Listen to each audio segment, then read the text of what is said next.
안녕하세요. 셀럽북 리뷰의 구유진입니다. 우주는 언제나 신비와 탐구의 대상입니다. 영국의 스타 천문 물리학자가 들려주는 우주 이야기, 스튜어트 클라크의 우주를 낳은 위대한 질문들, 셀럽 신종우님의 리뷰로 시작할게요. 천문학, 끝없이 이어지는 미해결의 물음들. 우리가 눈으로 볼 수 있는 별은 3,000개 정도에 불과하다. 물론 이는 온 우주에 있는 별의 극히 미미한 일부일 뿐이다. 예로부터 사람들은 바늘의 별이 전 세계 해변에 모래알만큼이나 많다고 말하고 했다. 그런데 이 아찔한 정도로 많은 모래알도 별의 수에는 한참 못 미친다. 알려진 최대 어림에 따르면 온 우주에 있는 별의 수는 700해 가량이다. 이는 100만의 100만의 100만의 7만 배에 이르는 수로 7의 0이 22개나 붙는다. 굳이 따져보자면 우주에 있는 별의 수는 지구와 같은 행성 1만 개의 해변에 있는 모래알의 수와 대략 비슷할 것이다. 폭넓은 지식을 가진 과학 저널리스트로 복잡한 천문학을 대중에게 알리고 있는 스튜어트 클라크의 우주를 낳은 위대한 질문은 우주는 어떻게 시작됐고 언제 지금과 같은 모습을 하게 되었을까? 그리고 우주의 미래는 어떻게 펼쳐질까? 블랙홀과 암흑물질은 무엇일까? 또 다른 우주가 존재할까 등 우주에 관해 누구나 궁금해할 만한 질문 20가지를 담고 있다. 그 질문 중에는 명확한 해답을 얻은 것도 있지만 아직 단서조차 찾지 못한 것도 있다. 우주는 알면 알수록 더 많은 질문을 우리에게 쏟아낸다. 천문학이 매혹적인 이유는 끝없이 이어지는 미해결의 물음들이 연속되기 때문이다. 우주는 얼마나 큰가? 우주의 나이는 얼마일까? 1929년 우주에 대한 우리의 사고에 혁명을 일으킨 발견이 발표됐다. 미국의 천문학자 에드윈 허블이 우주가 팽창하고 있다는 사실에 대한 증거를 제시했던 것이다. 허블은 46개의 은하를 조사하고 거리와 적색 편의와의 관계를 그래프로 그려봤다. 그러자 멀리 떨어진 은하일수록 적색 편의가 더 크다는 놀라운 결과가 나타났다. 다시 말해서 마치 폭탄이 터진 것처럼 공간 속에서 모든 것들이 모두로부터 멀어져 가고 있었던 것이다. 당시에는 우주가 정지해 있다는 견해가 지배적이었으므로 이는 참 믿기 어려운 결론이었다. 지난 20년 동안 천문학자들은 또 다른 허블, 곧 허블 우주 망원경을 통해 허블 상수의 값을 정확히 측정할 수 있었는데 그 결과에 따르면 은하들은 100만 광년당 초속 22km로 서로 떨어져 가는 것으로 밝혀졌다. 지금까지 관측된 가장 먼 천체는 130억 광년 정도이고 오늘날 이는 최소한의 우주 크기로 여겨지고 있다. 우주는 950광년이 넘도록 팽창했을 수 있지만 130억 광년이 넘는 곳은 관측할 도리가 없다. 그토록 먼 거리에서 오는 빛이 우리에게 도착할 시간이 아직 흐르지 않았기 때문이다. 만일 10억 년을 더 기다린다면 그 너머 10억 광년 떨어진 곳에서 오는 빛까지만 연구할 수 있을 것이다. 그러므로 우주에 관한 연구는 끝날 듯 하면서도 새로운 이야기가 끝없이 이어지는 드라마와 같다. 우주의 팽창 속도에 영향을 미치는 요니 중 하나로 물질의 존재를 들 수 있다. 물질은 중력을 발휘하므로 팽창을 억제한다. 따라서 천문학자들은 시간이 흐름에 따라 팽창이 차츰 느려질 것이라고 추론했다. 이를 수학적으로 자세히 분석해보면 우주의 나이는 허블 시간의 3분의 2가량으로 90억 년이 조금 넘는다. 그런데 이는 구상 성단과 백색 외성을 분석해 얻은 120억 년가량보다 훨씬 작으므로 큰 골칫거리가 됐으며 언젠가부터 이를 우주론에서의 나이 위기라고 부르게 됐다. 블랙홀이란 무엇인가? 블랙홀에는 호기심과 혼란이 뒤섞여 있다. 질량이 태양의 4배에서 5배인 둥근 블랙홀의 지름은 몇 킬로미터에 불과하다. 그 부근에는 공간의 조직이 너무나 급격히 휘어지므로 중력의 세기는 인간의 키 정도의 거리에서 극심하게 변한다. 만약 당신이 그 부근에 서 있다면 발은 머리보다 훨씬 빠르게 가속될 것이다. 이는 중력이 중세의 고문기구처럼 사람의 몸을 잡아 느리는 것과 같다. 썰렁한 유머로 스파게티화라고 하는 이 현상은 기조력의 극단적인 예로, 만약 그렇다면 우리의 몸은 길게 늘어져 찢어질 것이다. 블랙홀에 다가설 때 한 번 넘어서면 다시는 돌아올 수 없는 보이지 않는 경계를 사건의 지평이라고 한다. 블랙홀 공간이 종이처럼 구겨져 무한소의 점이 될 수 있고, 시간은 사그라지는 불꽃처럼 꺼질 수 있으며, 우리가 신성불변에 신성한 진리로 여기는 물리법칙들이 아무것도 아닐 수 있다는 사실을 가르쳐준다. 블랙홀의 개념은 아인슈타인이 내놓은 일반 상대성 이론의 수학에서 유래했지만 최근 들어서는 대중적으로 엄청난 주목을 받고 있다. 앞서 설명했듯이 흔히 블랙홀은 주위의 모든 것을 끌어들여 뭉개버리는 무시무시한 파괴자로 그려진다.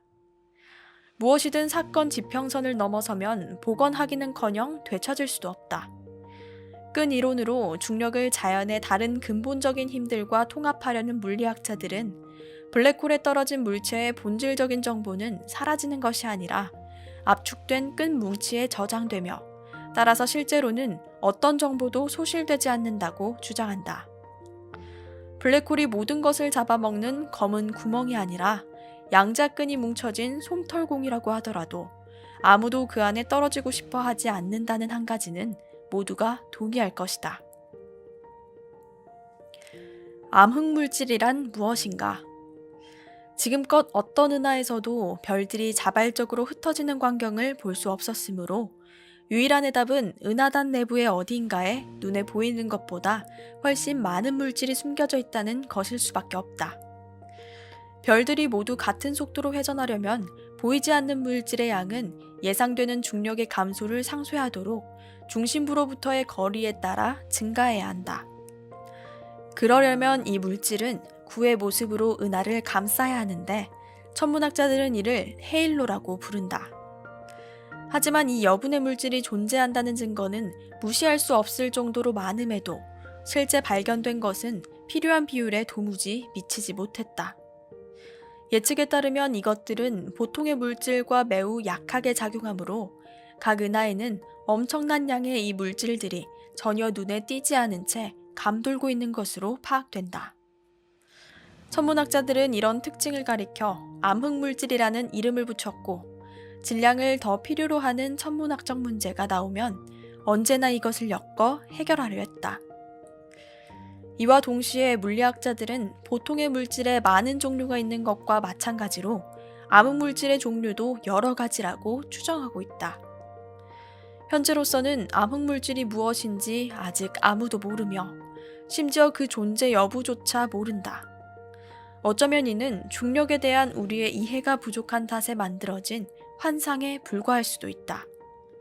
하지만 암흑물질 검출 장치나 지구 궤도를 돌면서 암흑물질의 붕괴 신호를 포착하는 인공위성 등을 통해 새로운 정보를 얻게 되면 그 존재 여부가 깨끗이 밝혀질 것으로 기대하고 있다. 우리는 먼지에서 왔는가?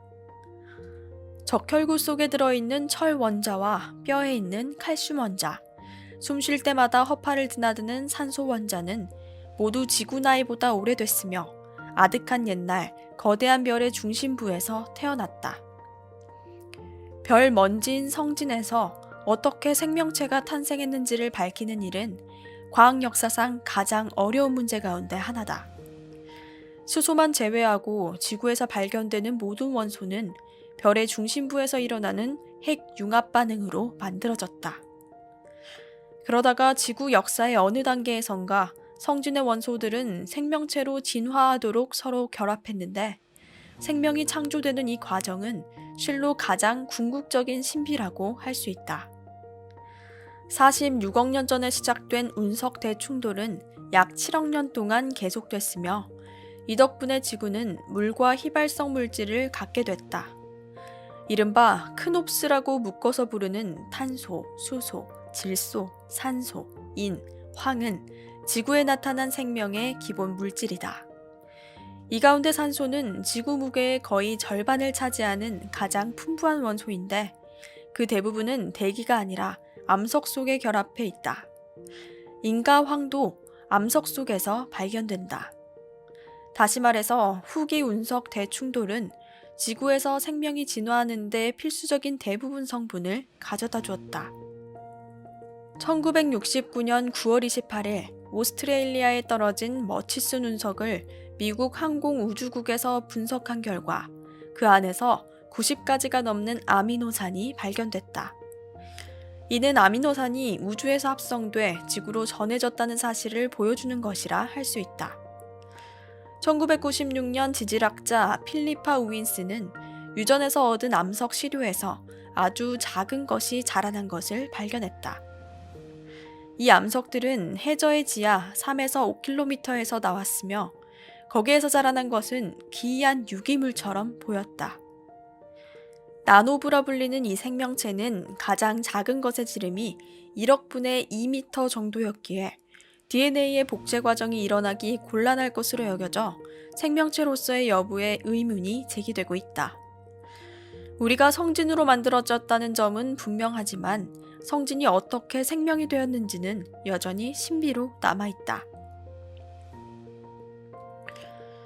우주의 운명은 어떻게 될까? 우주의 운명이 어떻게 될 것인가에 대한 문제는 중력을 발휘하는 물체가 우주에 얼마나 많이 있고 어떻게 분포해 있는지에 달려있다. 이 상황에서는 두 가지 시나리오가 가능하다.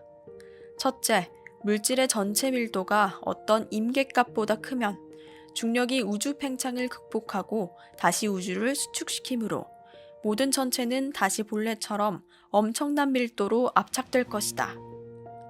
둘째, 이 밀도가 임계값보다 작다면 우주는 남아있는 시간 동안 계속 팽창하므로 은하들은 하염없이 멀어질 것이다. 천문학자들은 전자를 닫힌 우주로 후자를 열린 우주라 부른다. 닫힌 우주의 경우 별들은 우주 공간 속으로 녹아들며 온 우주는 마치 빅뱅의 불덩어리와 같아진다. 열린 우주의 경우 우주는 모든 방향으로 무한히 팽창하지만 100조 년쯤이 지나면 우주 공간의 모든 기체는 그때까지 존재하는 별이나 거대한 블랙홀에 모두 빨려들게 될 것이다.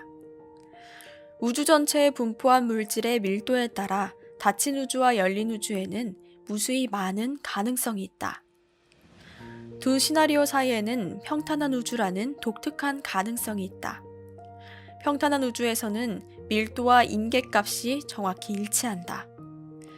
우주의 밀도와 임계값이 같아지려면 빅뱅이 일어나는 동안 물질의 양이 극도로 정밀하게 제어되어야 하므로 평탄한 우주가 될 가능성은 극히 낮다. 그렇지만 천문학자들은 우리의 우주가 바로 이런 우주라고 믿고 있다. 마이크로파 배경 복사에 나타나는 물결을 분석한 결과 거의 완전하게 평탄하다는 사실이 밝혀졌기 때문이다. 그러나 암흑 에너지의 정체가 밝혀지기까지 우리는 우주의 운명이 어떻게 될지 모른다. 이 중 가장 기괴한 사태는 암흑 에너지가 시간이 흐름에 따라 계속 증가해 별 자체를 흩뜨리고 이어서 행성도 찢어 흩뿌리는 것은 물론 물질을 만드는 입자들도 폭발시키는 사태다. 천문학자들은 이 악몽과도 같은 시나리오를 대파열이라고 한다. 하지만 이보다 더 기괴한 것은 끈 이론에서 나온 진공 붕괴이다. 그 시나리오에 따르면 우주는 어느 때라도 갑작스러운 죽음을 맞을 수 있다.